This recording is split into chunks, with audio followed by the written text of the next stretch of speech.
Vamos lá?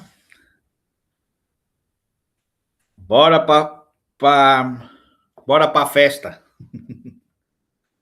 Ora bem, vocês podem aproveitar os intervalos para ir lá inserir as palavras-chave, mas também as podem inserir depois todas no fim, ok?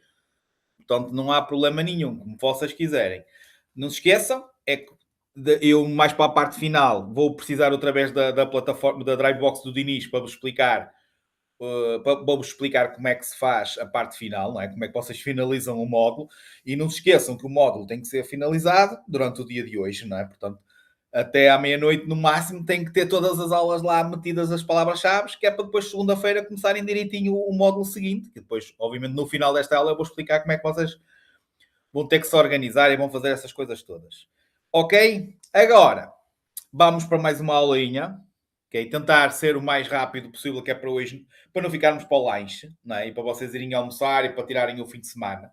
Eu também preciso do meu para descansar, não é? Para recuperar baterias para a semana, não é? Mais uma semana. E esta é, ainda por cima é completa, não é? É claro que depois vamos ter aí 2 semaninhas a meio gás, mas a próxima semana é completa, por isso vamos ter que descansar, não é? Se calhar alguns de vocês até estão em frequências, não é? Normalmente esta é uma época também de frequências, por isso, bom estudo para vocês, não é? Ora bem, posso iniciar? Já estão todos aí? Acho que sim. Acho que já está tudo aí prontinho. Ora bem, esta aula vai ser sobretudo sobre a condução em si e a tarefa em si, principalmente as 3 tarefas principais, ou seja, uh, as 3 etapas principais da função condução, que são recolha da informação,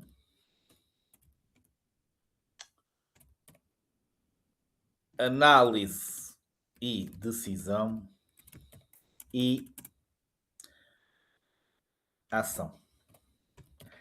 Estas são as 3 etapas da função condução, da tarefa da condução. Todas elas essenciais, sendo, obviamente, a primeira a mais importante. Vocês têm que ver isto como uma conta de matemática, ok? Têm que ver isto como uma conta de matemática, em que simplesmente se vocês, na primeira soma, na primeira subtração, na primeira divisão, vocês se enganarem a fazer essa conta, o resultado final vai ser quase certeza absoluta errado. O que eu vos estou a tentar explicar é que se vocês falharem na recolha de informação, vão andar sempre a correr atrás do prejuízo e o normal é no final dar asneira. É claro que não vai dar sempre acidente, senão Deus me então é que existiam muitos acidentes, mas obviamente se falharmos numa recolha de informação é mais provável, ou seja, existe uma maior probabilidade de termos um acidente. É essencial vocês fazerem então essa recolha de informação e ela faz essencialmente através de 2 sentidos, sendo que há um sentido dos nossos 5 sentidos que se sobrepõe a todos os outros, que é a visão. Ok? Portanto, essencialmente vamos utilizar a visão, a audição, são os 2 sentidos, certo?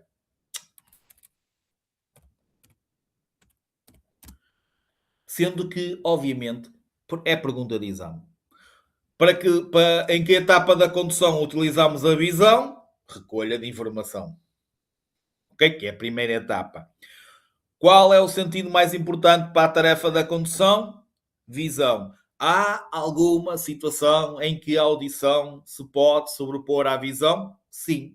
Há certas situações que nós podemos não estar a ter contacto visual com algo que nos pode prejudicar, outros veículos, o veículo prioritário, as sirenes, por exemplo, o sinal sonoro de outro veículo, correto? Portanto, nós podemos não estar a ver, a ter contacto visual com algo, mas através do seu barulho, do som característico, por exemplo, do tinonido, não é? Das sirenes, O buzinar vai-nos fazer, se calhar, despertar e ver alto. Ok, deixa-me ver de onde é que ele vem. Portanto, há situações, certo, em que a audição se pode sobrepor à visão.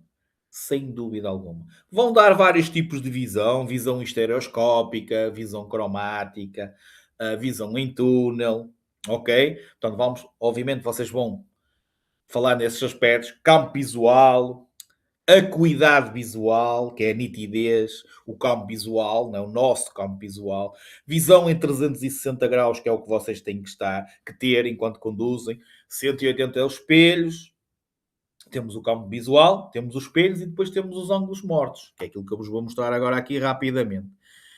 É útil que vocês cumpram isto que eu vos vou mostrar aqui.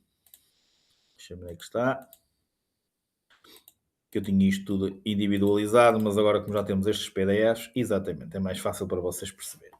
Reparem, esta parte verde é sem dúvida o nosso campo visual, não é? É olhar para a frente, nós vemos o mais nítido é esta parte, mas conseguimos ver na mesma aqui para os lados. Acho que toda a gente entende. Depois, esta parte aqui verde é o que nos dá a visão que nos dá o retrovisor esquerdo. Esta parte aqui verde é o que nos dá o retrovisor direito. Esta parte é a que nos dá o retrovisor interior, que nós temos aqui dentro do veículo. E agora existem os tais pontos mortos, os tais pontos cegos, o tal ângulo morto, que é, se tiver aqui um veículo, vocês se não se mexerem, se simplesmente olharem para o vosso espelho, vocês não o veem. Se tiver aqui um veículo, ok, por exemplo, vocês conseguem ver um bocado a traseira dele, mas ele já está todo aqui para a frente, já está mesmo ao nosso lado. Ou seja, só conseguem ver esta parte que está aqui no verde. Então é necessário vocês procurarem. Como têm que procurar os peões na passadeira, não é esperar que eles se metam à vossa frente. Vocês têm que se mexer. Eu costumo dizer, o cinto prende-nos à vida, não nos prende ao banco. Mexam-se. Porque vocês vão ter que se mexer, não vão poder estar ali só estáticos. Vocês vão ter que procurar as coisas. Senão, vai-vos surpreender alguma coisa que possa estar ali, que possa aparecer ali. Isto é essencial. Por isso, enquanto condutores, vocês devem olhar o mais longe possível. Principalmente nestas primeiras alturas, porque vocês são menos experientes. Ou seja, vocês têm que ver as coisas com mais antecipação para conseguirem fazer tudo o que têm que fazer para controlarem o veículo. Se deixarem para a última, vai dar asneira. Por isso é que vocês têm mais necessidade que qualquer, ou mais necessidade que qualquer outro condutor, porque são menos experientes, precisam de recolher mais longe, de mais longe, a informação. E isto vocês não fazem. Olhar para os limites do nosso veículo é, por exemplo, quando estamos a estacionar. Se estamos a bater no passeio, se estamos a bater no carro atrás, se a nossa frente passa na árvore, e aí temos que espreitar para os limites do nosso veículo. De resto, o melhor é olharmos sempre o mais longe para a frente. Não só para a frente, porque temos que ter então o que é? A tal visão em 360 graus. Temos que nos tornar, temos que ver e ser vistos. Eu estou aqui, marcar a nossa posição, perceber um conjunto de situações. Epá, aquele carro acabou ali de parar-se, desculpem, o passageiro ou o condutor podem abrir a porta. E abrindo a porta, bem para aqui, eu até posso passar e bater-lhe. Então, mas agora também tem ali um animal, olha, mas também tem um carro estacionado do outro lado. Portanto, tentarmos recolher tudo o que possa ser ou possa ter influência na nossa marcha. Ok? Certo? E procurar, em caso de emergência, procurar sempre um ponto de fuga. Ok?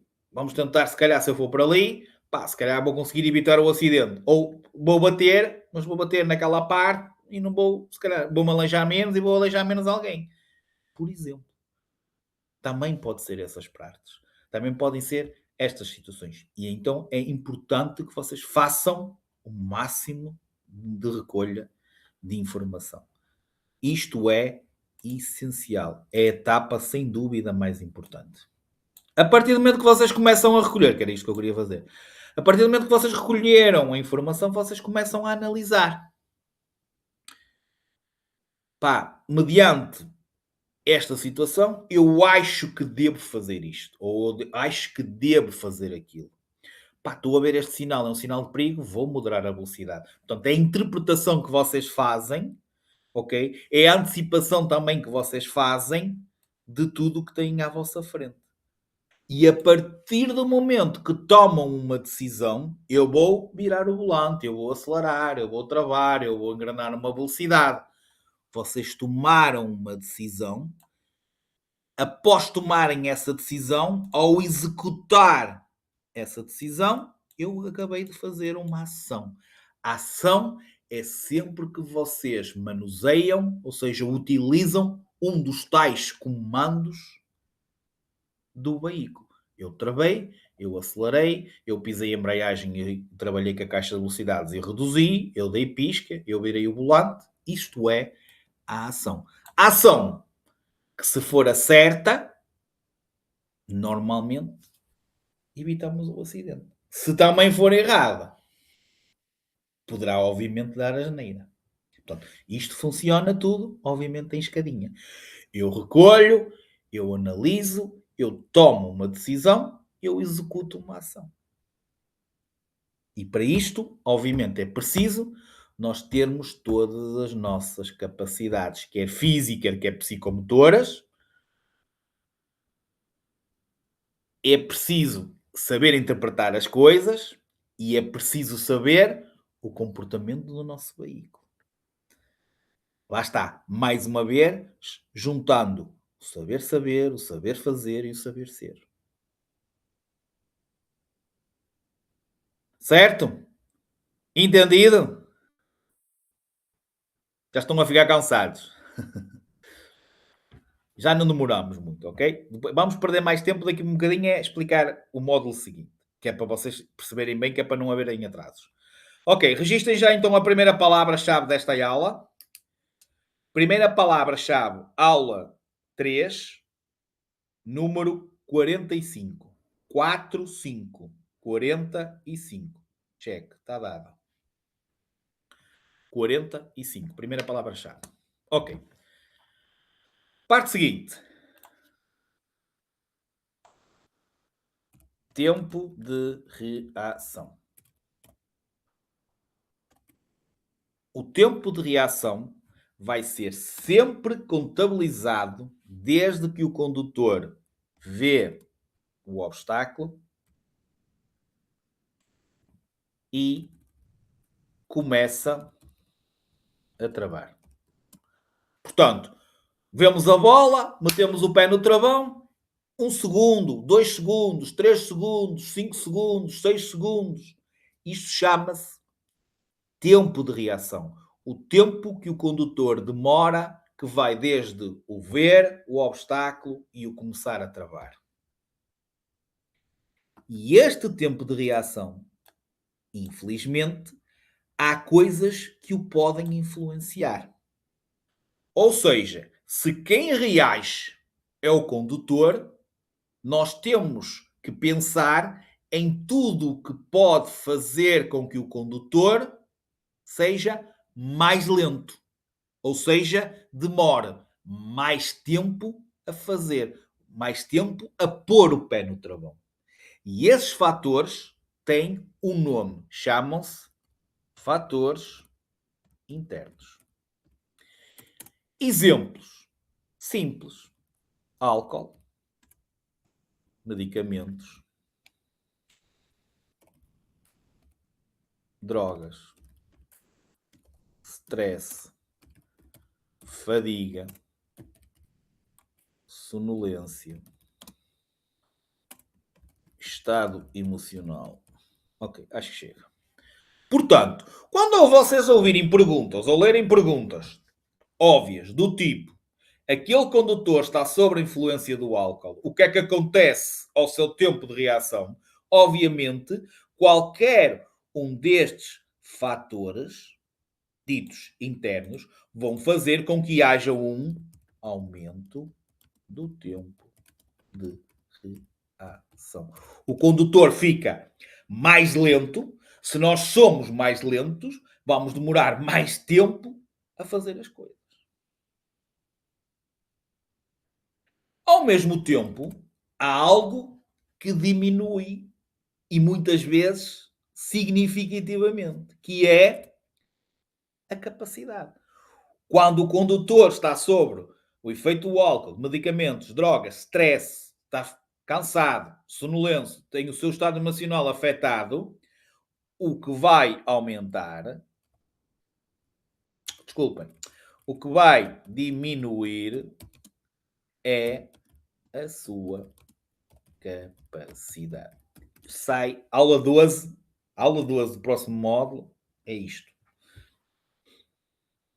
Aumenta o tempo, diminui a capacidade. O condutor fica menos capaz de exercer a tarefa da condução. Fica com as suas capacidades diminuídas. Já estou ali a acrescentar letras, agora já não altero. Vocês entenderam o que está ali escrito, não está? Diminui a capacidade. Ok. Isto é importante. E também para vocês interpretarem. Tipo, ok? Por isso é que conduzir sob efeito do álcool é negativo. Por isso é que conduzir sob efeito de drogas, ou estressados, ou fatigados, vai ter uma influência negativa. Pode não ser álcool, pode não ser drogas, porque é uma coisa que se fala muito. Pode ser simplesmente fadiga ou sonolência. Há muita gente que tem acidentes porque adormece ao volante. Né? Um condutor emocionalmente perturbado acabou de ter uma zanga e pegar num carro é perigoso. Porque vai a pensar mais na zanga que teve do que na própria tarefa da condução. Portanto, isto também é óbvio. Não vamos só falar álcool, álcool, álcool, embora seja um problema. A maior parte, uma grande porcentagem dos acidentes, quando se vai fazer o teste de álcool aos intervenientes, eles estão sob a influência do álcool, é verdade. Às vezes a estatística é excesso de velocidade, é manobras perigosas, e depois vai-se ver e não aparece esta situação do álcool, porque dão a causa principal e não vão investigar e depois nunca mais se toca nesse assunto de que, ok, o interveniente ou a pessoa que causou o acidente, se calhar até estava com o efeito do álcool. Pronto. Já mesmo assim, é uma porcentagem grande atribuída a isso, mas há muitos que nem salta cá para fora, nem, digamos, nem é dito cá para fora que a causa principal, se calhar, ou por isso é que ele estava a fazer o que estava a fazer, porque estava com o álcool. Pronto, vocês entenderam o que eu quero dizer. Depois vamos ter a distância de reação. E aqui a distância de reação, certo? É simplesmente os metros que o carro anda fogo durante o tempo de reação. Ou seja, eu demorei um segundo, o carro pode andar 5 metros, pode andar 10, pode andar. Se eu andei 5 segundos, o carro já vai andar mais. Ou seja, é os metros, obviamente, se é distância, não é segundos, é metros, os metros que o carro anda durante o tempo de reação. Durante aquele segundo, aqueles 2 segundos, aqueles 5 segundos, o carro andou 1 metro, 2 metros, 10 metros, 20 metros, 30 metros, 40 metros, 50 metros. Ok? Certo? E esta distância de reação, obviamente, também vai ser afetada pelos fatores.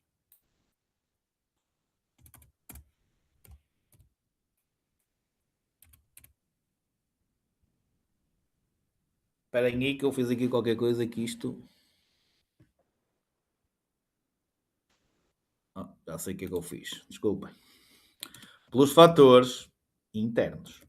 Portanto, obviamente, se a distância de reação é os metros que o carro anda durante o tempo de reação, quanto maior for o tempo de reação, maior será a distância de reação. Quantos mais segundos eu demorar a pôr o pé no travão, mais metros o carro vai andar. E por isso é que os fatores internos, álcool, medicamentos, drogas, afetam negativamente a distância de reação. Aqui temos é que juntar outro fator, que é a velocidade, obviamente. Quanto maior for a velocidade, maior é a distância de reação. Ok, imaginem, eu vou a 50 km por hora. Demorei um segundo a pôr o pé no travão. Eu vou a 100 km por hora. Demorei na mesma um segundo. Ou seja, o meu tempo de reação, ir a 50 ou ir a 100, foi igual.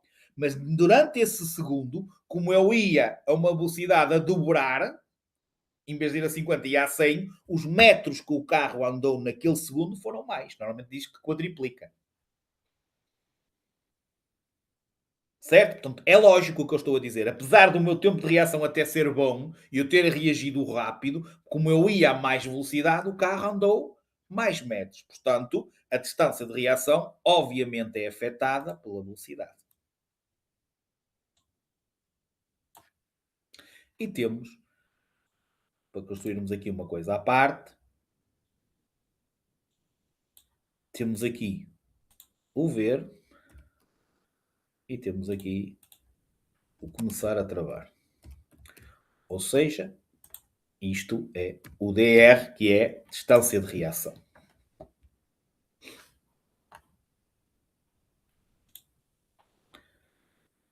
Depois temos distância de travagem. E aqui, a distância de travagem inicia a sua contagem, ou seja, começamos a contar os metros que contam para a distância de travagem a partir do momento que o condutor começa a travar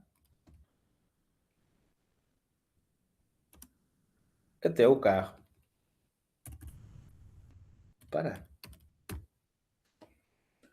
Eu meti o pé no travão, agora, se falhar alguma coisa, já não tem nada a ver com os fatores internos. Podem ter a ver com fatores externos. E quais é que são estes fatores externos? Alguém sabe? Condições da via. Como é que a via pode estar que pode prejudicar a travagem do veículo? Molhada, com óleo, areia, combustíveis. Entendem? Sim ou não? Pelo menos isso, pelo menos os fixes. Condições do veículo. Como é que o veículo pode. O que é que no veículo tem que pode prejudicar a travagem? Sistema de travagem danificado. Os travões, não é? Os pneus podem estar o quê? A ficar carecas, com menos piso. E, por último, ou não é o último, mas quase, inclinação da via.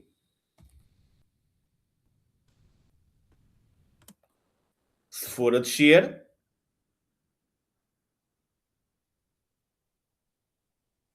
não, até começares a travar. Okay? O tempo de reação, a distância de reação, que é a mesma coisa, okay? Vai do ver ao começar a travar. Termina a reação, inicia a travagem. Travagem. Começamos a travar até parar. A inclinação da via, como eu estava a dizer, pode ser positiva ou pode ser negativa. Se for a subir, é positiva, porque a própria inclinação vai nos ajudar a travar o carro. Mas se for uma descida perigosa, certo? A distância de travagem vai ser maior. À mesma velocidade, estamos em plano, estamos a subir e estamos a descer, na descida, a distância de travagem vai ser maior. Descida perigosa.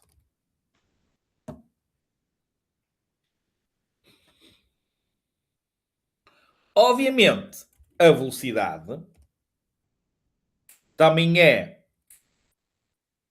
um fator que vai aumentar a distância de travagem. Quanto maior for a nossa velocidade, maior será a distância de travagem, obviamente.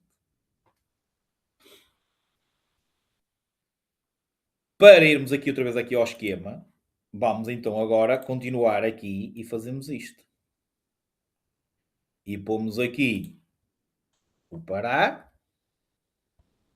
e pomos aqui o DT, que é distância de travagem. Também ajuda aqui, é claro. Neste caso também ajuda.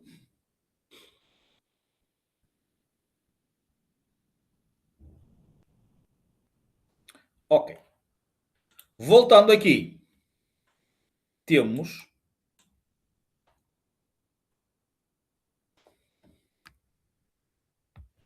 a distância de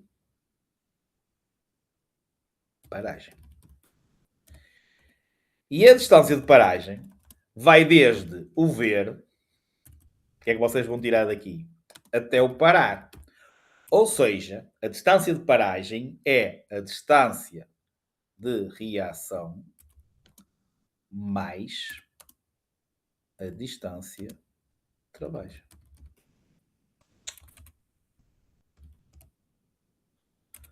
Isto é fome.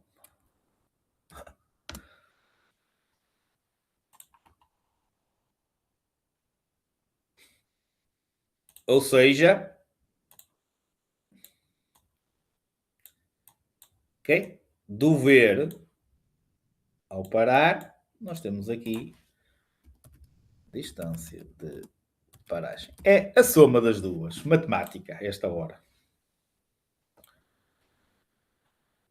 Já agora, o que vai afetar esta paragem, obviamente, é os fatores internos por causa da reação, os fatores externos por causa da travagem e a velocidade.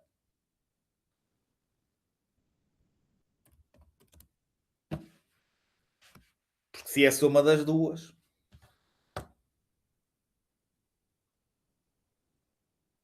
Para vos ajudar ainda mais, eu tenho aqui um quadro que vamos agora construir rapidamente.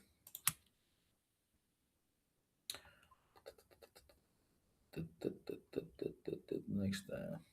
Aqui. Já conseguem ver aí, certo? Ok. Pronto. O que é que nós vamos aqui completar? Qualquer fator interno, álcool, drogas, fadiga, medicamento, o que é que faz à distância de reação? Aumenta, mantém ou diminui?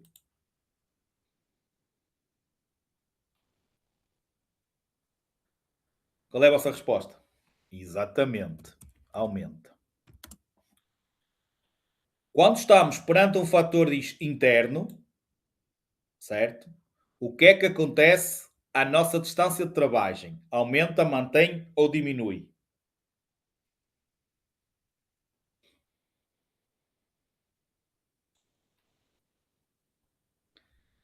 Eu falei ou não? Quando demos a distância, quando demos os fatores internos, eu falei na distância de travagem? Qual foi os fatores que eu falei na distância de travagem? Vamos voltar aqui. Quando nós falamos na distância de travagem, ok, está aqui, eu falei em fatores internos? Não falei, certo? Ou seja, ou seja, não altere. E é aqui que vocês erram nos exames. Sai álcool e vocês respondem tipo, aumenta a distância de travagem, diminui a distância de travagem. Não, não altera, não afeta. O álcool não afeta a travagem. Afeta a reação, não afeta a travagem. Às vezes demora vocês a perceberem isto. Portanto, nem aumenta nem diminui. Mas há quem responda diminui, que era ótimo. Então a gente bebia álcool e a travagem era menor. Ok? Que nem é pior. Mas nem aumenta nem diminui. Simplesmente não altera.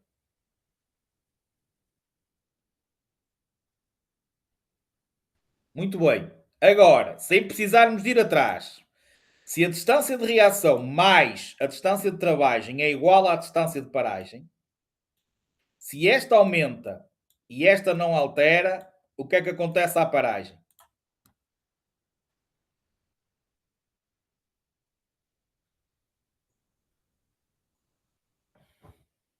É difícil. Então vamos atrás. Ninguém está a responder, vamos atrás. Ok. O que é que nós falamos aqui? Distância foi na outra. O que é que nós falamos aqui? Distância de paragem é afetada pelos internos, pelos externos e pela velocidade. Ou seja, obviamente, a resposta certa é aumento. Porque esta aumenta sempre.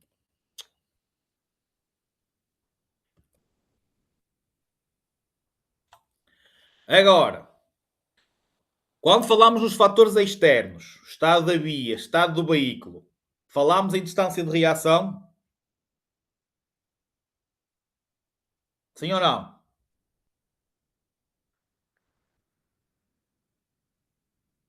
Falamos nos internos, não falamos nos externos. Então, não altera. Portanto, não vamos dizer que eu circulo com os pneus carecas, vai afetar a minha reação. Vou ficar mais lento. Eu condutor. Não. Correto? E o que é que falámos em relação aos fatores externos em relação à travagem?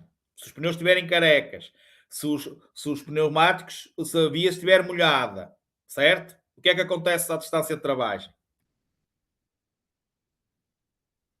Aumenta. Mais uma vez, o que é que acontece a esta? Aumenta também. E agora, quando falamos em distâncias, distância, se formos aqui atrás, eu falei distância de reação, o que é que está aqui? Velocidade. Falei em distância de travagem, o que é que está aqui? Velocidade. Falámos, obviamente, em distância de paragem, o que é que está aqui? Velocidade. Ou seja, a velocidade é o fator que aumenta todas as distâncias. Ou seja, quanto maior for a velocidade, maior será a distância de reação. Quanto maior for a velocidade, maior será a distância de travagem. Quanto maior for, obviamente, a velocidade, maior será a distância de paragem. Isto vocês não encontram em lado nenhum e ajuda-vos a responder a muitas questões, principalmente na aula 12 do próximo módulo. No vosso exame estado físico-psicológico. É o que pode sair. Onde é que pode sair isto? Que temos também aqui, que depois isto vai-vos ser depois enviado. Vocês têm aqui. Estes PDFs que estão aqui depois vão ser enviados, está bem? Tenho aqui toda a explicação. Estão a ver aqui? Isto são um e-book. Nós estamos a criar um livro online, percebem? Estamos aqui a fazer ainda. Já está completo, mas ainda tem uns erros. Temos que agora ver tudo direitinho, mas não tenho tido tempo para vermos isto direitinho. Portanto, isto foi o que nós acabámos de fazer ali. Portanto, vocês depois, isto vai-vos ser fornecido também. Depois peçam, se não colocarem no grupo do WhatsApp, peçam ao vosso gestor, a dizer que precisam de auxílio. Olha, precisava do suporte da aula X. E a gente, se já estiver pronto, a gente envia, está bem? Portanto, podem pedir ao gestor também. Sintam-se à vontade para isso. Alright. Ora bem, segunda palavra-chave da aula 3, número 57. 57. 57. Pronto. Só mais um bocadinho. Quem quiser guardar as palavras-chave e meter todas no fim, pode fazê-lo. Okay? Não tem problema nenhum. Porque como todas as aulas têm a data 2, vocês conseguem meter todas ao mesmo tempo. Quem quiser já lá ir, e isso eu peço ao Dinis, Dinis, por favor, na anterior e nesta, mete já, por favor, porque eu agora, quando começarmos a aula a seguir, sou eu que vou fazer em direto, para vos explicar como é que vocês têm que fazer para finalizar o módulo. ok? Vou explicar em direto a aula 4 e a aula de avaliação como é que se metem as chaves e vou fazer pelo Diniz novamente. Por isso ok, Diniz, pronto, ótimo então, obrigado. Eu sei que ele está aí, pronto, por isso é que eu também lhe pedi o acesso, porque sabia que ele também estava aí. Portanto, a última aula vou ser eu então a colocar. Os outros, se quiserem guardar e meter todas juntas no fim, tudo bem. Se quiserem ir já também agora no intervalo, irem lá meter as que já têm, podem ir meter já as que já têm, não há problema nenhum. Ok? Ora bem, 5 minutos. Eu tenho que fazer uma quebra, percebem? Porque se calhar nem precisávamos do intervalo, mas eu tenho mesmo que fazer uma quebra que é para depois ser cortadas as aulas, ok? Deixem-me só apagar aqui. Portanto, 11h27, 11h35, pronto. Ok? E depois já é rápido. Vamos perder um bocadinho de tempo depois na Drive Box outra vez, mas vai ser mais rápido. Em termos de aula são 5 minutos. A próxima aula são 5 minutos, portanto já não vamos dar muita mais matéria, ok? Para que vocês, para vocês, está bem? Certo? Vamos só fazer aqui uma quebra, 11h35, está bem? Tem que ser, que é para fazermos aqui a pausa nos vídeos. Vou pôr aqui só. Até já.